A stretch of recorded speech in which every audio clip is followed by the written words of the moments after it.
to persuade people without, sounding like a cheap salesperson or things like that, then what I'm about to show you is super important, and a lot of people miss it. All right, so let me just go to a couple slides here, and that's going to help illustrate my point.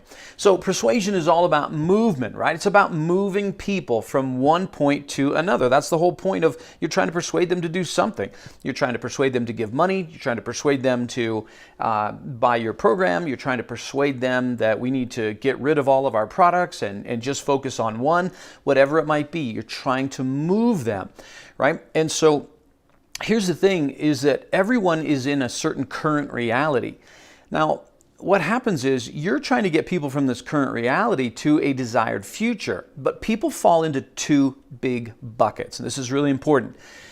The first bucket is the person in A, they do know they want to get to B, but they're just not sure how to get there, or they're not sure the best way to get there. And so the goal of your message is to show them that you have the bridge to get across here, right? So that's one bucket that people fall into. But the other bucket that people fall into, and this is sometimes the most common one, is that the people in A have no idea about B.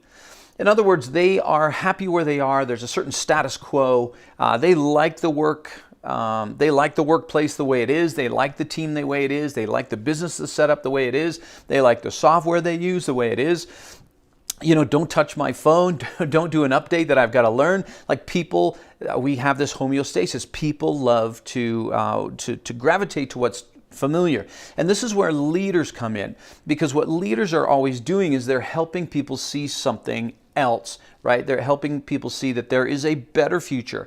And so in this bucket, what we first need to do is we have to help people understand that the current reality that they're in is actually no good. It's certainly not ideal, and it's not the best. And in addition to that, we help them understand there is a better way, a better process, a better destination. And it's that we have to do.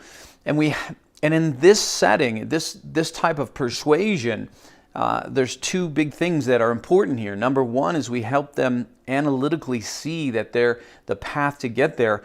But the other part of that is we have to raise the emotion. In other words, we have to get them to suddenly dislike where they are, to be disappointed in this status quo, and then also to create desire for something else that's over here.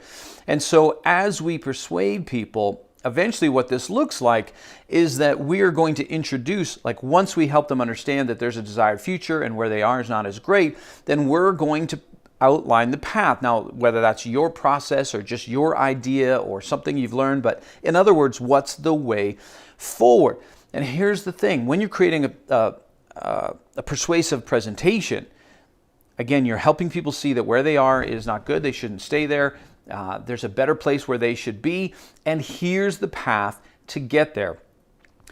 And if I can convince them that the best way to get to B is using my bridge, then they have no choice but to buy if you're selling something, or to buy in if you're a leader and you've got an idea or a different process, okay? So this is an important distinction.